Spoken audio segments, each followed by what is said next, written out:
Good morning, my brothers and sisters. Welcome to episode 47 of Be With Me in the book of 2 Corinthians. We are in a masterclass of Paul's teaching about church authority. So it's the use of Christian authority in the church. And we're going to answer the question because this is what the Corinthians keep asking chapter after chapter, which is, who is the boss of me? And which of us doesn't ask that question? So we're going to start in chapter 13 of the book of 2 Corinthians. Now, it's the last chapter in the book of 2 Corinthians, and the last part of it is going to be his final greetings. But before he gets to the final greetings, he starts with final warnings, and this is all about authority. So listen in here. This is from 2 Corinthians chapter 13. This is the third time I am coming to you. Every charge must be established by the evidence of 2 or 3 witnesses. I warned those who sinned before and all the others, and I warn them now while absent, as I did when present on my second visit, that if I come again, I will not spare them. Since you seek proof that Christ is speaking in me, he is not weak in dealing with you, but is powerful among you. For he was crucified in weakness, but lives by the power of God.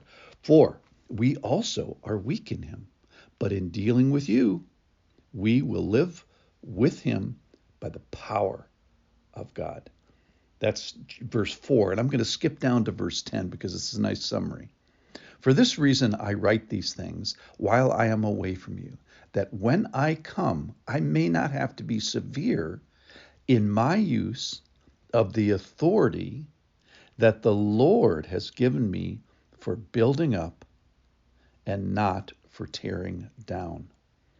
That's a great summary verse of what Paul is meaning to say about boldness.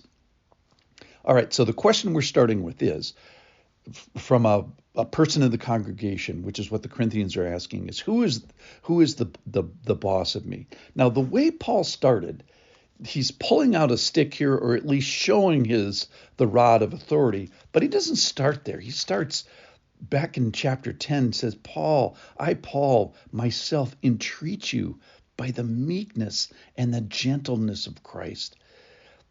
I, who am humble when face to face with you. So Paul starts with meekness and gentleness and humility, really just like Christ did. But then he recognizes that this is all not just rainbows and puppies here. He says, I beg of you that when I am present, I may not have to show boldness with such confidence as I count on showing against some who suspect us of walking according to the flesh. For though we walk in the flesh, we are not waging war according to the flesh. For the weapons of our warfare are not of the flesh, but we have divine power to destroy strongholds. So Paul, I think, is doing like this two sides of the authority coin. One is, on one side of the coin is, I lay down my humility and gentleness and service, and I'm for you. In chapter 12, he says, I seek not what is yours, but you. For children, it talks about the love of parents for the children. And he says, I will most gladly spend and be spent for your souls. So that's the posture that he comes with.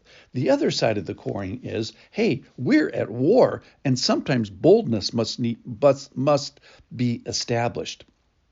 And I'm the guy to do it because I occupy this office of apostle and pastor, or at least founding pastor of this church.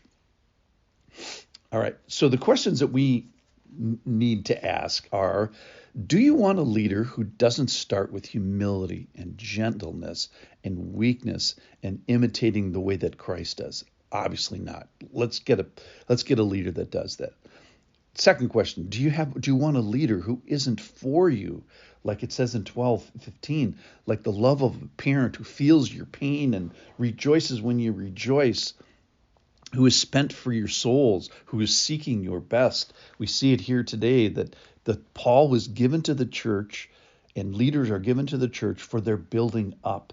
It also says that in 12:19. It's in the sight of God that we have been speaking in Christ, and all for your upbuilding. So don't you want a pastor that is for you?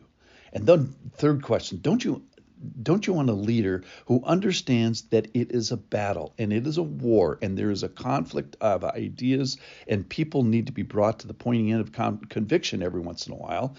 And then finally, don't you want a guy who is ready and able to be bold? Now, not domineering like it says in 1 Peter in the qualifications for this. You don't want someone that this is the normal way of doing business, but is willing to do it. That is to stand against the ideas and people that seek to destroy the true church. All right. So in conclusion, let's remember that there were and are enemies of the church of God, and many of them come from within, and some wear many faces. Peddlers and the sexually immoral and the self-justifying and those who may using authority in wrong ways. Second point is authority can be done right. It starts with humility and gentleness and meekness, but it is also willing and able to be bold and occasionally, as Paul says here, do I have to be severe?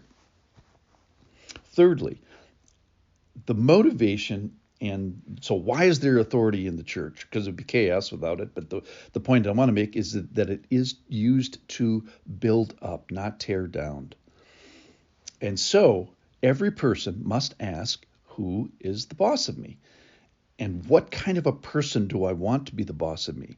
Someone that wants to build me up, someone that's for me, someone that is spent for me, someone that occupies the position of the truth, someone that starts with humbleness, meekness, gentleness, but the final point today, and this is what Paul says, someone that is willing to be severe, someone that is willing to be bold when it is necessary. Who is the boss of me? That's the kind of person I want over me in the church. Thanks for attending the masterclass from Paul.